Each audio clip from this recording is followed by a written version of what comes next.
तो सबसे पहले हम लोग बिजनेस के बारे में जानते हैं। बिजनेस तो आप लोग जानते ही हैं, है ना।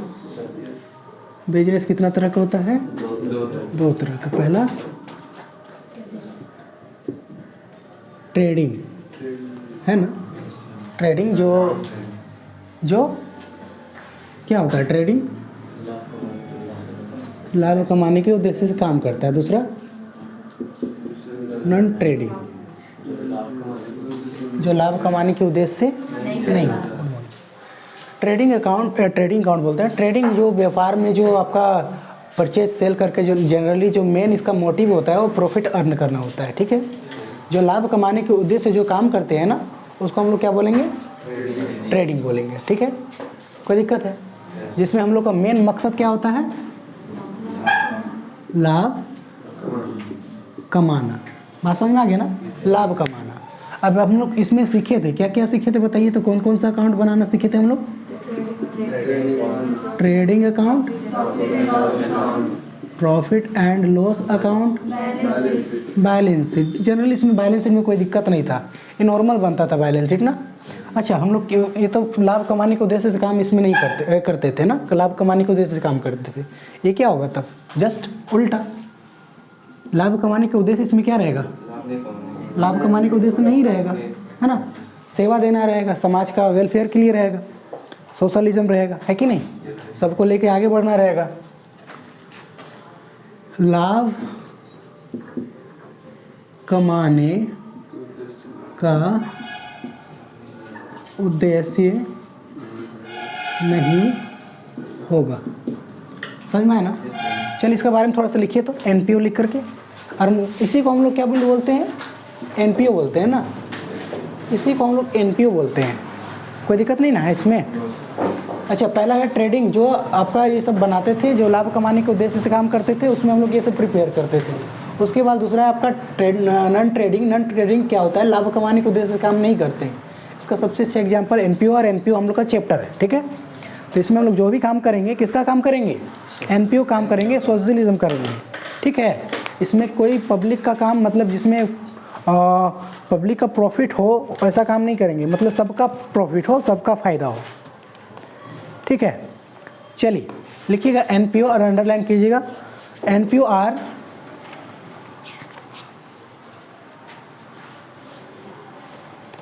NPO are separate legal entity. Spelling कहीं भी दिक्कत होगा ना तो बोलिएगा। NPO are separate legal entity. NPO are separate legal entity promoted by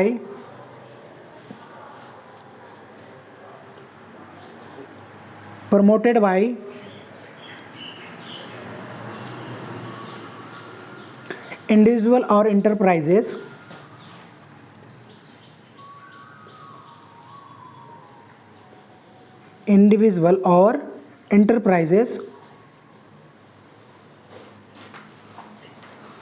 घुमा दीजिएगा, but not owned by them,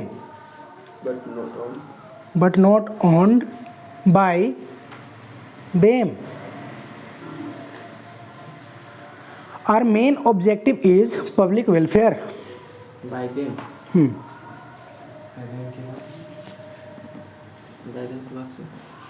Our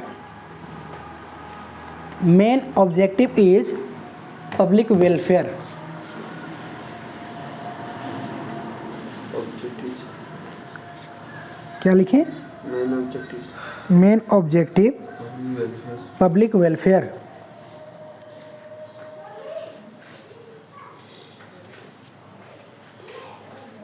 लिख लिए? चलिए, तो एनपीओ क्या होता है? लाभ कमाने के उद्देश्य से काम नहीं करता है, यानी इसमें। और जो आप लोग लिखे क्या, एक बार डिफिनेशन को भी थोड़ा समझते हैं।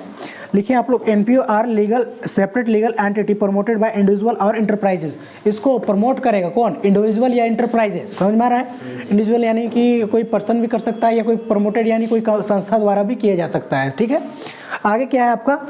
आगे बोलता है कि नॉट ओन्ड बाय देम, मतलब इसका मालिक देखा जाए तो वास्तव में कोई नहीं होता है, ठीक है, बस उसको प्रमोट करता है, चलाने वाले लोग होते हैं। बात समझ में आ रहा है ना। जैसे आप लोग देखते होंगे गुरुद्वार है, मंदिर है, ये सब जितना भी आपका, क्या उसका कोई मालिक होता है? क्या बोलता है? मेरा है बोलता है कोई? नहीं, किसी का नहीं होता, वो सबका होता है। समझ में आया ना? कोई दिक्कत है कि नहीं कोई इसमें? नहीं। आगे बढ़िए, आगे क्या लिखा है? By them are main objective इसका क्या होता है? पब्लिक वेलफेयर, है ना। इसका मेन ऑब्जेक्टिव क्या होता है? पब्लिक वेलफेयर, पब्लिक के लिए होता है। कोई दिक्कत है यहाँ तक? नहीं। अच्छा, हम लोग यहाँ तक तो देखे थे, और उसमें क्या बात की हम लोग? ट्रेडिंग में क्या क्या बनता है आपका? Trading account, profit and loss और बैलेंस शीट। अच्छा, नॉन ट्रेडिंग यानी एनपीओ, एनपीओ में क्या क्या बनेगा आपका? रिसिप्ट एंड पेमेंट अकाउंट, और एक बनता है अच्छा इनकम एंड एक्सपेंडिचर, और एक बनता है balance.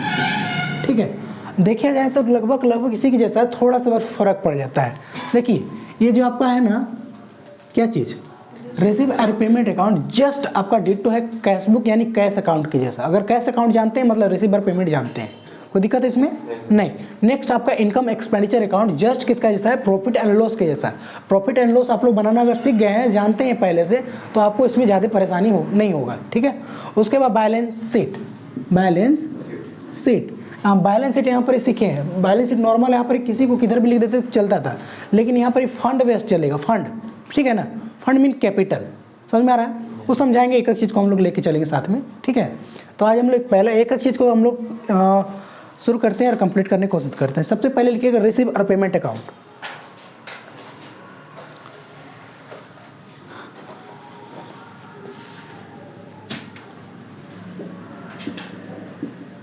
Receipt and payment account लिखिएगा, रिसिप्ट एंड पेमेंट अकाउंट।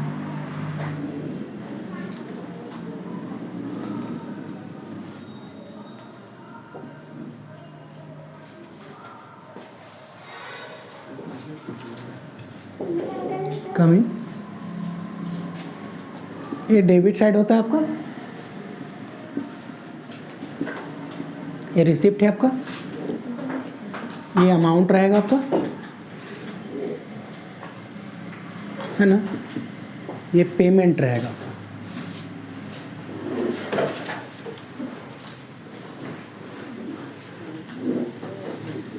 ये रुपया रहेगा। कैश बुक याद है आप लोग को? कैश बुक कैसे बनाते थे?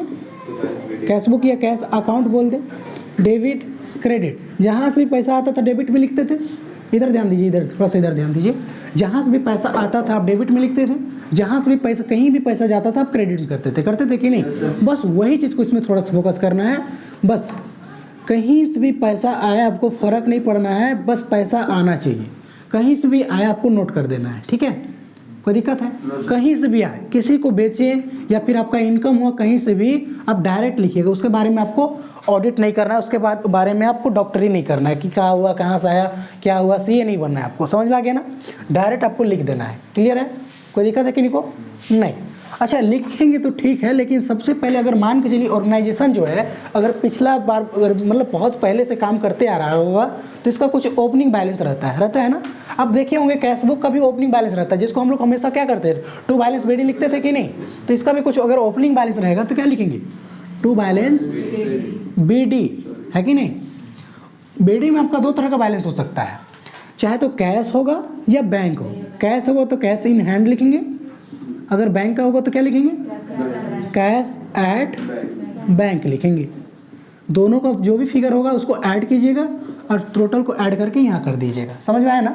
ये पॉजिटिव फिगर को इंडिकेट करता है। कोई दिक्कत है कि नहीं कोई इसमें? नहीं ना? पॉजिटिव फिगर मतलब प्लस का मतलब मेरे पास वाकई में है। समझ में आया ना? हाँ, कभी कभी क्या होता है कि नेगेटिव फिगर भी शो करता है। अगर मान के चलिए नेगेटिव फिगर शो करेगा तो किधर शो करेंगे? तो डेबिट यानी पॉजिटिव को शो किए, नेगेटिव होगा तो किधर शो करना चाहिए? क्रेडिट साइड में। तो उसको भी क्या लिखेंगे? बाय बैलेंस, सीडी नहीं बीडी, ओपनिंग बैलेंस हमेशा BD से लिखते हैं, ठीक है। अच्छा, कैसा बैलेंस को इधर दिखाएगा ये? BOD। BOD means bank over draft. जो भी फिगर अगर होगा तो ही लेंगे, तो ही लिखेंगे, समझ में आ रहा है? जो लगभग नहीं के बराबर आप लोग को मिलने वाला है ना। और आज ही आप लोग का receiver payment account, income expenditure account का लगभग आपका जो भी है ना कॉन्सेप्ट, वो कॉन्सेप्ट आप लोग को लगभग 80% से ख़त्म कर देंगे।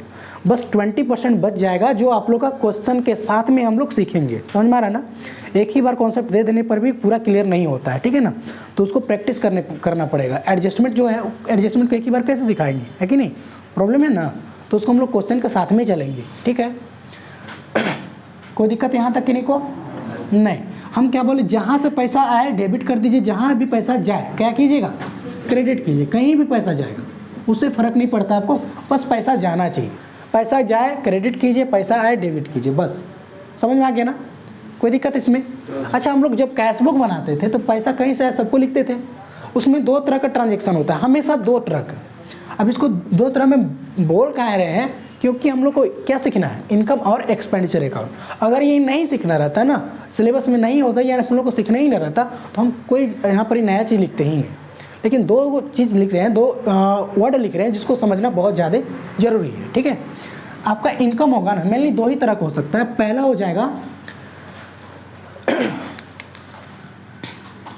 हो जाएगा कैपिटल रिसिप्ट। चाहे तो जो भी पैसा आपको मिलेगा वो कैपिटल नेचर का होगा। कैपिटल नेचर मीन्स कैसा? कैपिटल नेचर मतलब क्या होगा? जो कभी कभार होने वाला इनकम है ना, जो कभी कभार, बार बार ना हो, कभी कभार हो।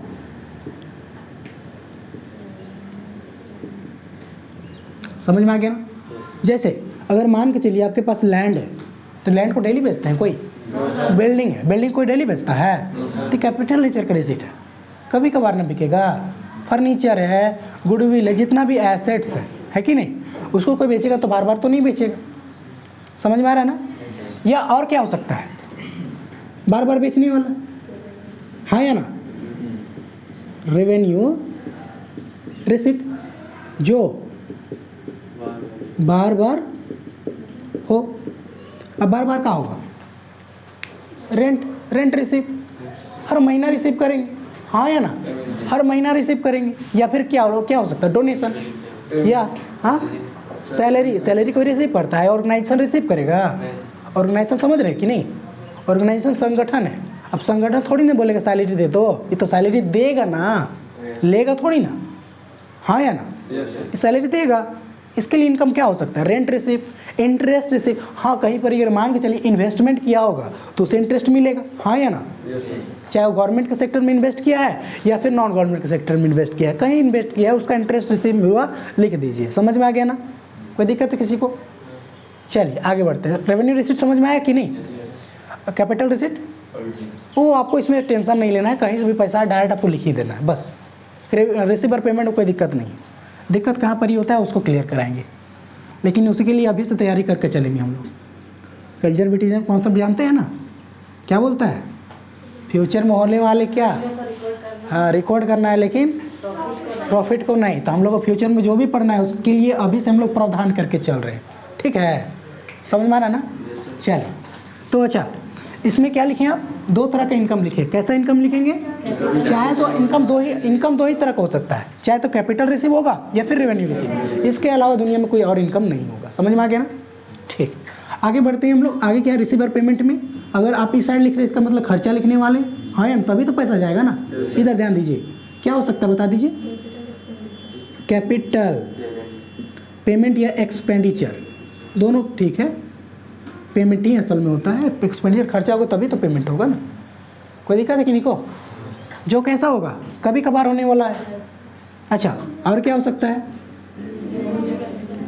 रेवेन्यू एक्सपेंडिचर या एक्सपेंस, जो क्या बार बार होने वाला खर्चा है। अच्छा, ये वाला खर्चा बता दीजिए तो कभी कभार होने वाला। कोई एसेट्स खरीद लिए, जैसे इन्वेस्टमेंट खरीद ली है कि नहीं? अब इन्वेस्टमेंट कोई बार बार थोड़ी नहीं खरीदता, लैंड कोई बार बार थोड़ी नहीं खरीदता। घर बना रहा है तो कोई बार बार बनाएगा? डेली बनाएगा। हाँ, डेली बनाएगा, लेकिन जब तक वो बनाएगा तब तक वो बन ना जाए, ठीक है? उसके बाद तो उन्हें ना बनाएगा। नहीं, मतलब बार बार नहीं बनता है, कुल मिला के समझ में आ गया ना। अच्छा, रेवेन्यू नेचर एक खर्चा क्या होता है? खर्चा जैसे मान के चलिए ऑर्गेनाइजेशन है, तो कुछ प्रोडक्ट को परचेज सेल अगर करते होंगे तो उसके लिए वेजेस देते होंगे, सैलरी देते होंगे, रेंट देते होंगे, इंटरेस्ट देते होंगे, कमीशन देते होंगे। ये सब क्या है आपका? रेवेन्यू नेचर का। इसमें तो कोई दिक्कत ही नहीं, इसमें तो आप लोग मास्टर है कि नहीं। चलिए, इसके अलावा और कुछ नहीं रहेगा, रहेगा तो देख लेंगे, और रहेगा ही नहीं। यहाँ तक कोई दिक्कत है कि नहीं? कोई भी डाउट है? अच्छा, कैश बुक जब बनाते थे तो एक फिगर आता था, क्लोजिंग फिगर, उसको हम लोग क्या बोलते थे? By balance sheet. तो इसमें वो भी वही बोलेंगे। अगर आपका इधर ज़्यादा है मतलब क्या? अब आपका इधर ज़्यादा है मतलब क्या? इनकम ज़्यादा है, हाँ या ना? ठीक है, तो लेकर आइए सबको, सब इनकम को इधर लेकर आइए, और इधर आएगा तो उसको क्या बोलेंगे? बैलेंसिंग फिगर, हाँ या ना? उसको बोलेंगे बाय बैलेंस शीट। आपको कैश इन हैंड हो सकता है ना, या कैश एट बैंक हो सकता है। दोनों फिगर में से कोई एक दिया होगा, दूसरा अपने आप बैलेंसिंग फिगर से निकल जाएगा। समझ में आ रहा ना? कोई दिक्कत अभी तक किन्हीं को भी है तो बता दीजिए, है क्या? नहीं ना? चलिए जल्दी एक बार नोट कीजिए इसको।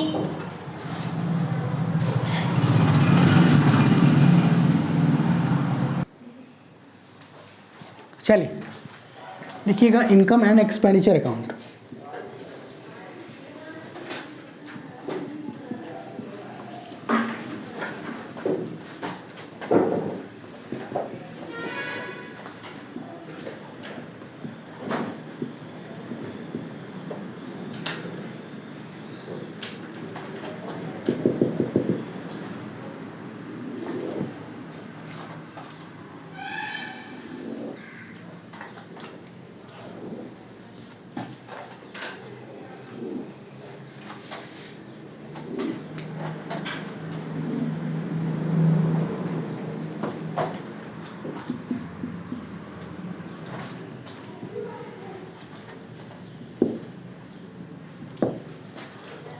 एक चीज़, थोड़ा सा कॉन्सेप्ट थोड़ा सा ध्यान दीजिए। बहुत कोई क्या होता है ना कि किस साइड एक्सपेंडिचर लिखे, किस साइड इनकम लिखी, इसमें भी कंफ्यूज करता है, बहुत कोई करता है। तो इसको भी क्लियर करवा देते हैं हम। थोड़ा ध्यान दीजिए इधर। आप ये प्रॉफिट एंड लॉस तो बनाना जानते होंगे आप, कैसे बनाते हैं थोड़ा सा बताइए। प्रॉफिट एंड लॉस कैसे बनाते हैं? ऐसे ही बनाते हैं ना। डेबिट साइड का क्या चीज़ को लिखते हैं? इनकम को। हाँ, डेबिट साइड किसको लिखते हैं हम लोग? अरे डेबिट हमेशा खर्चा करते हैं भाई, कोई कुछ भी बोले उसका बात मत मानिए, ठीक है। हमेशा खर्चा को लिखते हैं, खर्चा को लिखते हैं ना। खर्चा मतलब क्या है? एक्सपेंस को। एक्सपेंस मीन्स क्या? एक्सपेंडिचर, हाँ या ना? तो डेबिट हम लोग किसको करेंगे? एक्सपेंडिचर। एक चीज़ तो समझ में आ गया, एक्सपेंडिचर। तो क्रेडिट किसको करेंगे?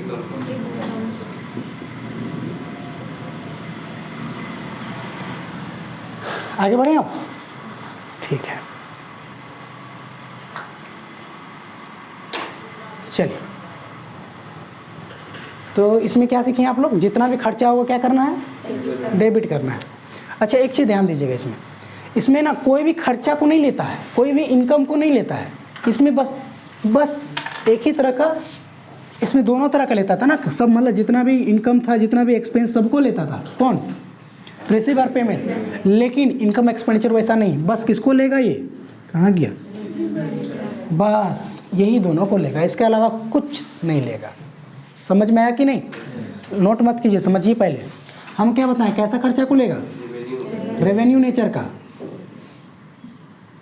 अगर आप रेवेन्यू नेचर का अगर एक्सपेंस को जानते हैं ना तो कोई दिक्कत ही नहीं है। लेकिन विथ एडजस्टमेंट लीजिएगा। विथ एडजस्टमेंट करने का तात्पर्य यानी मतलब क्या है? जैसे मान के चलिए आपका सैलरी है, सैलरी आप किसी को सैलरी देते हैं 12,000 रुपये पर मंथ, है ना। आपका साल तो ख़त्म हुआ होगा ना 31 मार्च 2022 को हुआ होगा इस दिन। अगर किसी को सैलरी देना था तो कितना महीना देते हैं हम लोग? 12 महीना देते हैं। लेकिन मान के चलिए इसको 10 ही महीना दे पाए, कुछ भी स्थिति खराब होने के कारण हम लोग, कुछ भी रीज़न हो सकता है, वो रीजन पर नहीं जाना हम लोग। कितना महीना का दिए उसको? 10 महीना। यानी टोटल हम लोग दिए पैसा कितना? 1,20,000 ना। अच्छा, और कितना महीना का देना चाहिए? सैलरी एक्चुअल में देखा जाए तो हम लोग 1,20,000 दिए हैं, लेकिन और तो हो, खर्चा तो हो गया ना, बस पेमेंट ना किए हैं। यानी कैसा, वो खर्चा क्या है, मेरा लाइबिलिटी है कि नहीं, खर्चा हो गया, वो खर्चा को दिखाना ही है आपको, उसको हम लोग बोलेंगे ऐड कीजिएगा उसको आउटस्टैंडिंग सैलरी बोल के। जैसे आप लोग प्रॉफिट एंड लॉस में काम करते थे ना, सेम डिट्टो काम कीजिएगा यहाँ पर। क्या हज़ार हो जाएगा, 24,000 टोटल कर दीजिएगा आप, 1,44,000। ऐसे ही करना पड़ेगा, एडजस्टमेंट को थोड़ा सीखना पड़ेगा।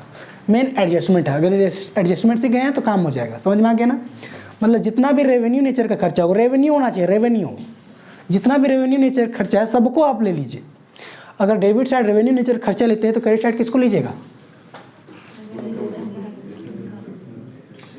रेवेन्यू का इनकम, लेकिन ध्यान रहे विथ एडजस्टमेंट ना, ध्यान रहे रेवेन्यू नेचर का क्या लेंगे, इनकम को लेंगे, लेकिन विथ एडजस्टमेंट, एडजस्टमेंट के साथ। जैसे सब्सक्रिप्शन है मेरा, सब्सक्रिप्शन जानते हैं क्या होता है, नहीं, चंदा। तो जो चंदा मिलता है ना, तो हमको चंदा पूरा साल करना चाहिए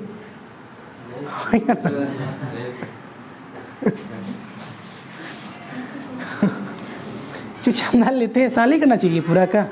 लेकिन मान के चलिए आपको 10 महीना का मिला, 8 महीना का मिला, या फिर 15 महीना का मिल गया, तो जो भी ऊपर नीचे हो रहा है ना, सबको एडजस्ट करके दिखाना पड़ेगा। समझ में आ गया, कोई दिक्कत है कि नहीं को तो बता दीजिए, है क्या, नहीं ना, मतलब इसको जैसे एडजस्टमेंट किए ना वैसे ही कीजिएगा इधर। जैसे रेंट मान लीजिए, रेंट जो है आपको मिला है 10 महीना का 10,000, ठीक है, तो कितना महीना का नहीं मिला, और 2 महीना का नहीं मिला, तो उसको क्या बोलेंगे, आउटस्टैंडिंग रेंट या अक्रूड रेंट। कितना, अब कितना दिखाइएगा यहाँ पर, 12,000। समझ में आया कि नहीं, बस ऐसे करना है। थोड़ा सा दिक्कत है, नहीं कुछ दिक्कत नहीं, बस जितना भी खर्चा डेबिट कीजिए, लेकिन एडजस्टमेंट के साथ। थोड़ा सा इसमें एडजस्टमेंट को देखना पड़ेगा, ठीक है। और अगर एडजस्टमेंट सीख गए मतलब ये सीख गए तो कोई दिक्कत ही नहीं, इसमें तो कोई दिक्कत नहीं। उसके बाद आप टोटल करना शुरू कीजिएगा, टोटल कर लीजिएगा ना, टोटल करने के बाद एक फिगर मिलेगा आपको इधर, ठीक है। याद कीजिए, तो आप जब बैलेंस प्रॉफिट एंड लॉस जब बनाते थे तो इधर क्या लिखते थे, सरप्लस, नेट प्रॉफिट, है ना। तो यहाँ पर ये लिखिएगा आप सरप्लस, क्या लिखिएगा, सरप्लस बैलेंस फिगर। कोई दिक्कत है क्या, सरप्लस लिख दीजिएगा, बैलेंसिंग फिगर, बस। अगर उधर आएगा तो डिफिशिएट, क्या लिखते थे जी उसमें, परेशान क्या हो रहे हैं आप लोग, बस इधर नेट प्रॉफिट लिखते थे ना, तो उसको बस थोड़ा सा चादर चढ़ा दिए, इसका जगह में क्या लगा दिया, सरप्लस। अच्छा, इधर क्या लिखते थे, नेट लॉस, उसके जगह में क्या लिखे, डिफिशिएट, बस बैलेंसिंग फिगर। कोई दिक्कत है ही नहीं इसमें, फंसने वाला चीज़ें नहीं है, नॉर्मल एकदम सिंपल है, नहीं है। बस जल्दी नोट कीजिए, उसके बाद हम लोग थोड़ा समझते हैं, इसमें कुछ कुछ वर्ड है उसको।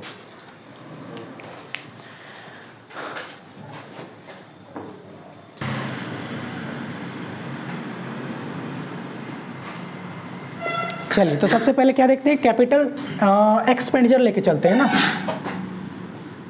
इनकम ले लें, चलिए इनकम ले लेते हैं। कैपिटल रिसीट, कैपिटल रिसीट क्या हो सकता है, सोचिए, जो बार बार होने वाला, यहाँ देख लीजिए, भूल जाते हैं तो। कैपिटल मतलब बार बार नहीं हो सकता है, सिंपल सी बात है, वो एक बार होगा या फिर मतलब कई सालों में एक बार होगा, ठीक है। चलिए आगे बढ़ें, इधर ध्यान दीजिए थोड़ा सा। कैपिटल रिसीट क्या हो सकता है, अपना सोचिए ना, थोड़ा सोच विचार बताइए। हाँ, sale of land, assets, any assets कर देते हैं, कोई दिक्कत है कि नहीं को। कोई भी एसेट्स बेचिएगा तो बार बार तो नहीं बेचेंगे ना, तो उससे जो भी इनकम होगा या इनकम नहीं, जो भी अमाउंट रिसीव होगा उसको आप ले लीजिएगा, है ना। तो उसको आप क्या बोलिएगा, कैपिटल रिसीट। आगे बोलिए,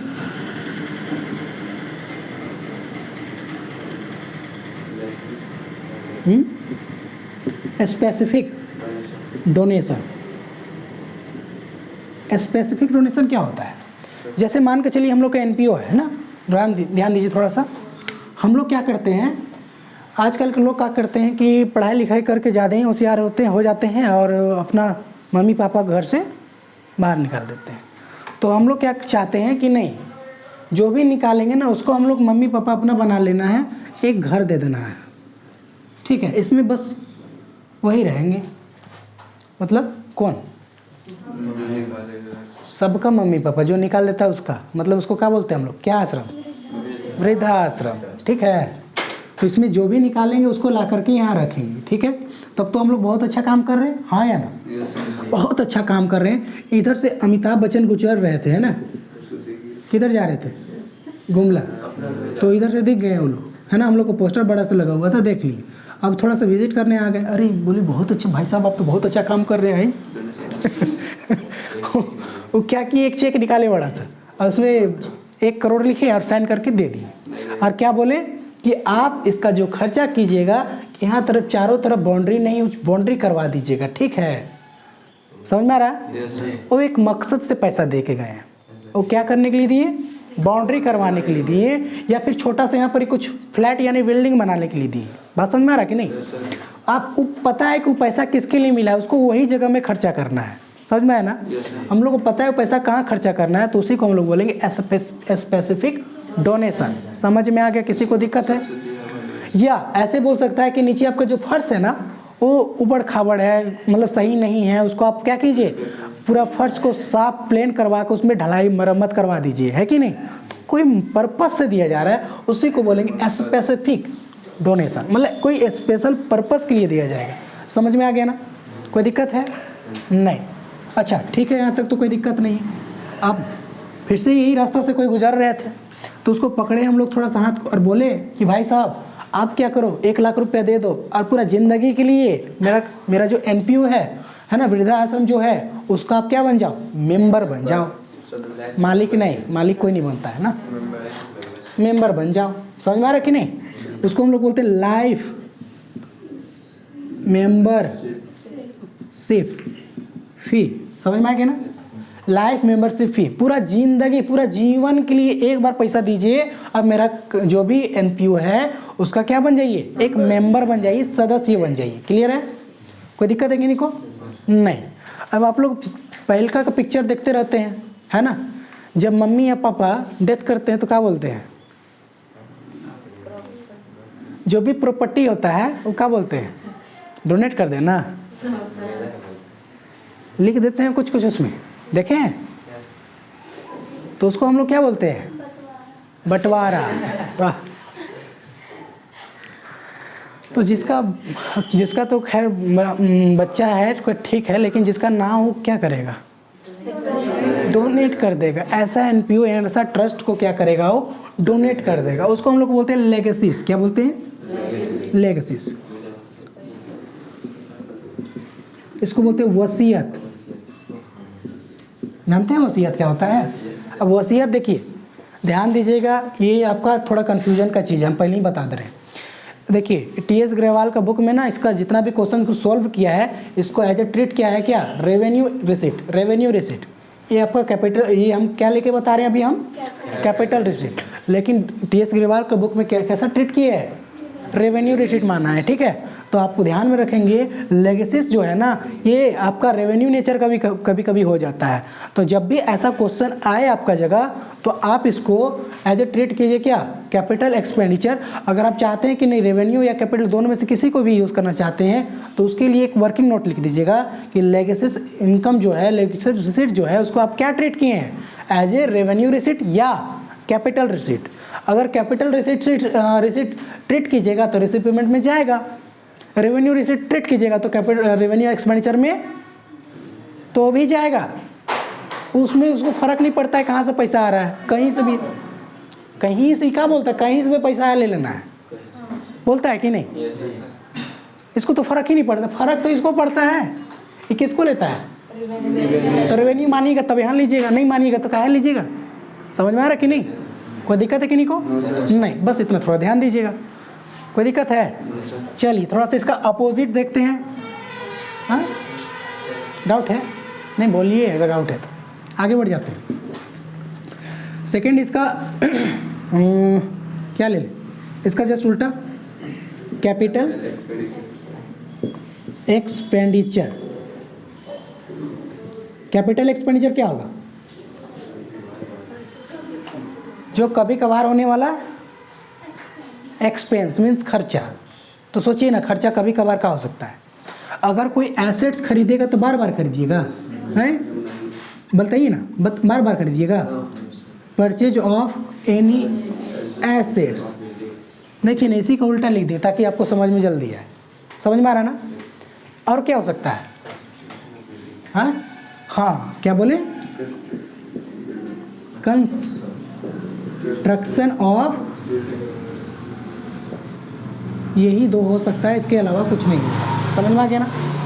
अब चाहे तो कोई भी एसेट्स खरीद लीजिए, चाहे बिल्डिंग, लैंड, कुछ भी खरीद लीजिए, या कंस्ट्रक्ट करा लीजिए। कंस्ट्रक्ट मीन्स ईंटा खरीदिए, बालू खरीदिए, सीमेंट खरीदिए और बनवा लीजिए, मतलब बनवाना। समझ में आ रहा कि नहीं? कोई दिक्कत है कि नहीं को? अच्छा ध्यान दीजिए, तो हम आप लोग से पूछ रहे हैं, ये आप बिल्डिंग बनाना चाहते हैं, बस यहीं तक बना है, अभी आधा बना है, ठीक है। हमको बनाना है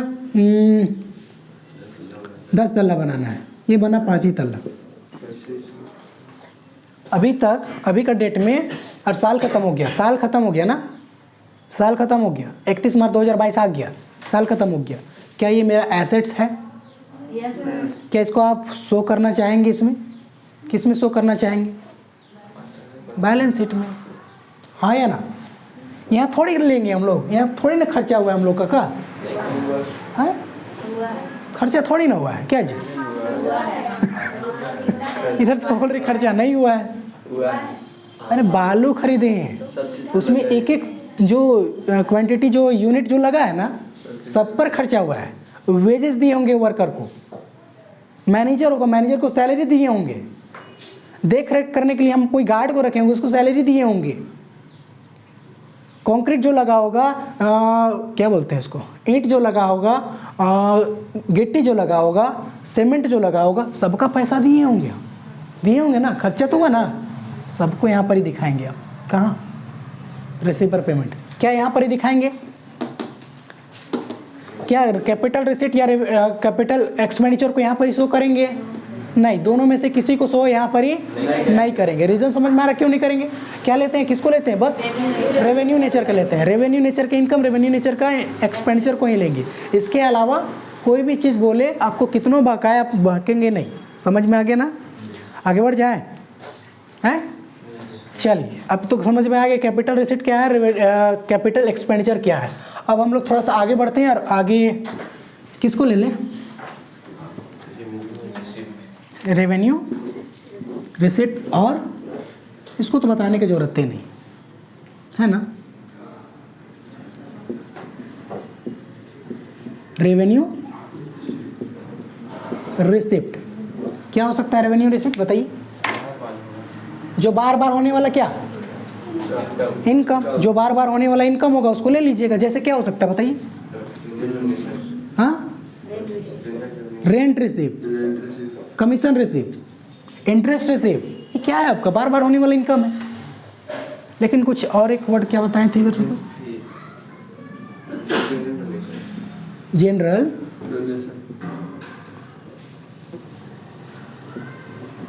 डोनेशन। समझ में आ रहा है? जैसे आपके पास, आप क्या बनाए थे जी? वृद्धाश्रम बनाए थे ना। आप एक पेटी रख दिए थे बड़ा सा बाहर, दान पेटी जिसको बोलते हैं। क्या उसमें कोई मकसद से उसमें पैसा डाला जाता है? कोई 20 रुपया डाल के गया, क्या बोलेगा? भाई उसको बनवा देना, वो अच्छा नहीं दिख रहा है, ऐसा बोलिएगा? 20 रुपया दे के बोलिएगा वैसा करवा दो, वैसा करवा दो। जो अपना पैसा लेके जा तुम नहीं बोलिएगा आप, बहुत दान करने वाला आया है दानवीर। समझ में आ रहा है? अच्छा और बता दीजिए। हाँ, एंट्रेंस फी, इसको हम लोग एंट्री फी भी बोलते हैं ना। एंट्री फी, एंट्री समझते हैं? हाँ, प्रवेश शुल्क। जैसे मान के चलिए हम लोग मैच करवा रहे हैं ना, तो उसमें क्या टिकट बेचिएगा आप लोग? Yes sir. तो एंट्री फी तो लगेगा ही, इसका मतलब फाइनल है। और इतना पैसा आएगा कि बार बार आएगा। वो कहना ही नहीं है फिर, है कि नहीं। और क्या हो सकता है बता दीजिए। हाँ, रेंट रिसीव। अब रेंट रिसीव तो हम लोग एक साल नहीं रिसीव करेंगे, हर साल रिसीव करेंगे, हर महीना करेंगे, है ना। हर दिन हम पैसा कमाएंगे, चाहे वो रहे चाहे ना रहे, तो लेंगे ही। दिक्कत है जी किसी को इसमें? ETC लिख दें? हाँ, इंटरेस्ट रिसीव लिख दीजिएगा सब, है ना, लिख दें। इंटरेस्ट रिसीव ऑन इन्वेस्टमेंट, ये तो हम समझ में आ गया, रेवेन्यू रिसीट है। और उसके बाद और क्या हो सकता है इधर, बता दीजिए, इसका अपोजिट क्या होगा? Revenue expenditure. ध्यान से इसको समझिए, चारों वर्ड को अगर समझ गए हैं तो आपको कभी भी लाइफ में परेशानी नहीं होगा, इनकम एक्सपेंडिचर में कभी भी दिक्कत नहीं होगा। चलिए ध्यान दीजिए इधर, थोड़ा सा इधर ध्यान दीजिए। क्या लिखे हैं? Revenue expenditure. रेवेन्यू एक्सपेंडिचर जो बार बार होने वाला खर्चा। तो सोचिए ना, क्या होगा बार बार होने वाला खर्चा? पहले जो जानते हैं आप लोग उसी को बताइए। सैलरी, सैलरी पेड, वेजेस दिए, इंश्योरेंस दिए, कमीशन दिए, postage and stamp, Telegram, courier, ये सब जितना भी खर्चा है बार बार होने वाला है ना। और बता दीजिए।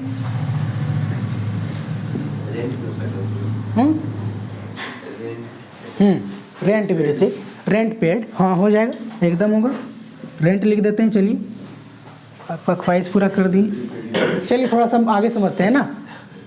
चलिए ध्यान दीजिए इधर, हम लोग ना अब एक कैंप लगाने वाले हैं, ब्लड डोनेशन वाला। आज नहीं करता है आजकल कोई ना, मांगने पर भी जल्दी नहीं देता है, बोलता है मेरा खून थोड़ा ख़त्म हो जाए, कम हो जाएगा, है कि नहीं। परेशान होना पड़ता है ना, देता भी नहीं है जल्दी, रहता भी है तो नहीं देता है, ऐसा लोग हैं आजकल।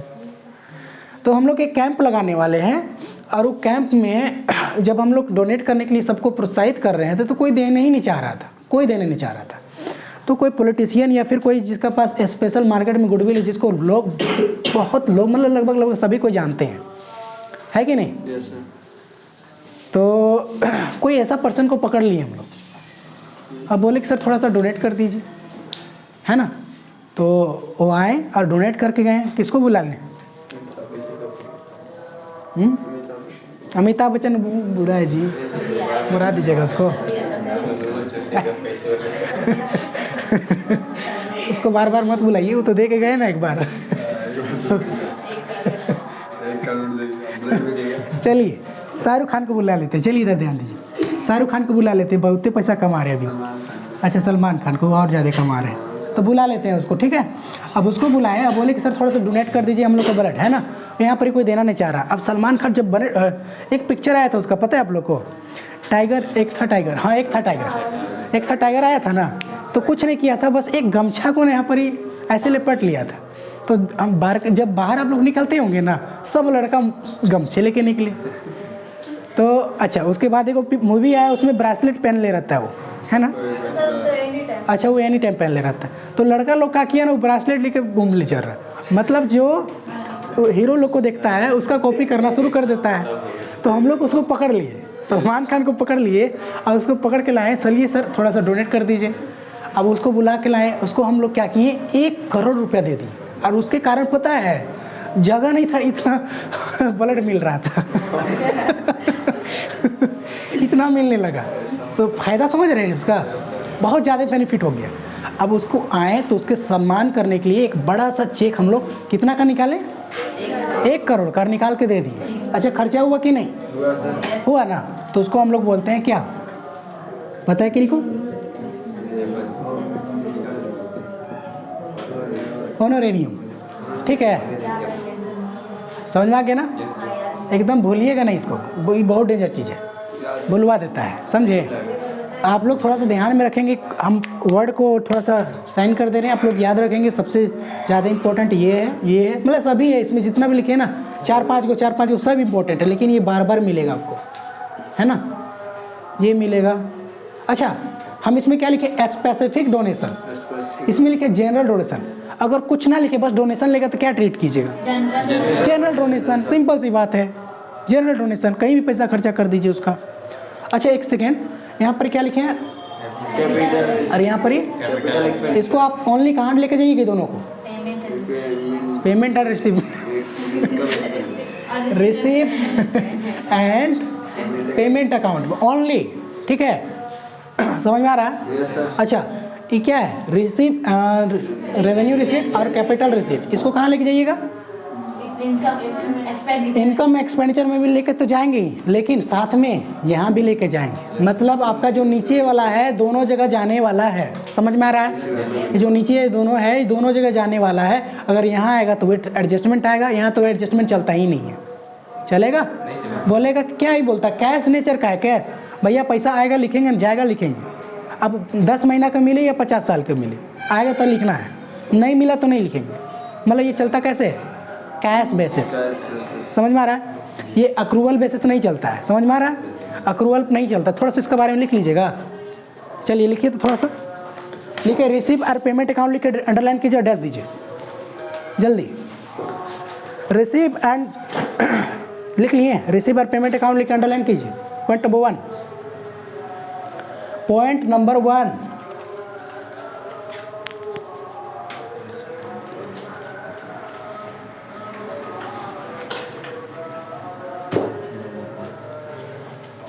Point number 1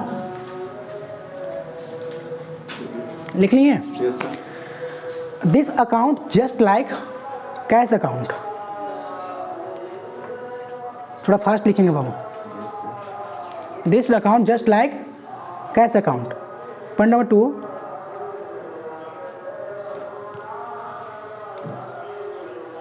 point number 2, in this account only ONLY only cash transaction are recorded. Only cash transaction are recorded. Point number 3,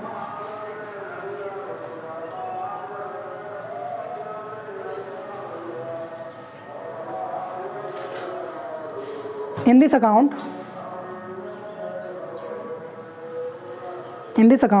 transaction are recorded.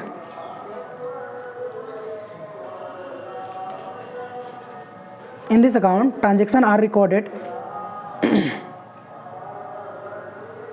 recorded on cash basis. On cash basis लिख लिए। Next आगे लिखिए।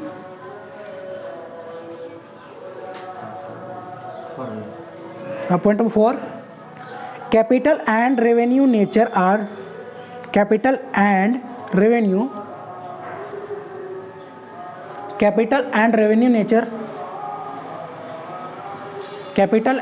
Nature transaction are recorded in this account.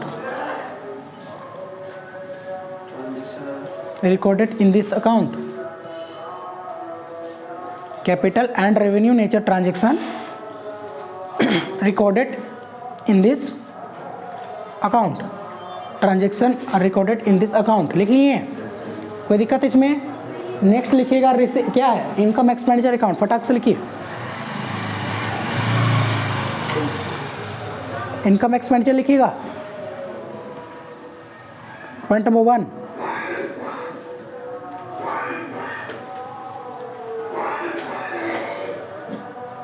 बताइए ना किसका जैसा है? लिखिएगा। क्या लिखे थे इसमें? पहला पॉइंट क्या लिखे थे? पढ़िए तो ऊपर वाला, कैश अकाउंट ना। Yes sir. तो इसमें क्या लिखेगा? In this account just like, लिखिए in this account just like profit and loss account.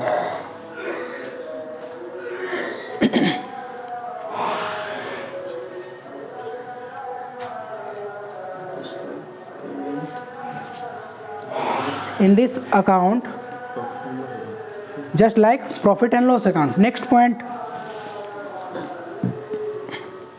in this account both cash as well both in this account both cash as well as credit transaction are recorded. In this account both cash as well as cash as well as credit transaction are recorded.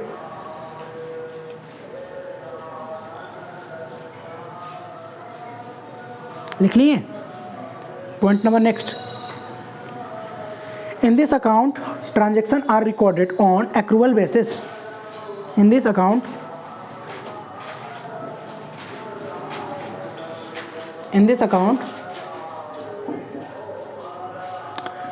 transaction are recorded in this account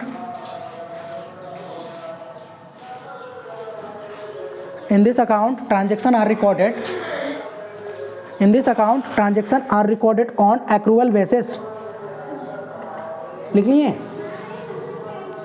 in this account transaction are recorded on cash basis. लिख लिए। On approval. In this account transaction are recorded on accrual basis. Accrual का spelling ACCURAL ना, accrual. लिख लिए। लिख लिए ना जी। लास्ट पॉइंट लिखिएगा। ओनली कैसा नेचर का ट्रांजैक्शन को रिकॉर्ड करेगा ये? हाँ, लिखिएगा only revenue nature transaction are recorded.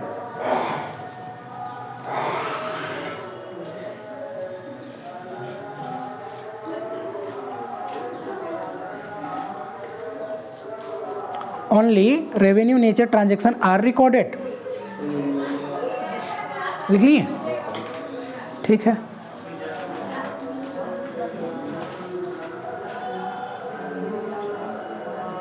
आगे बढ़ जाएं। हो गया ना?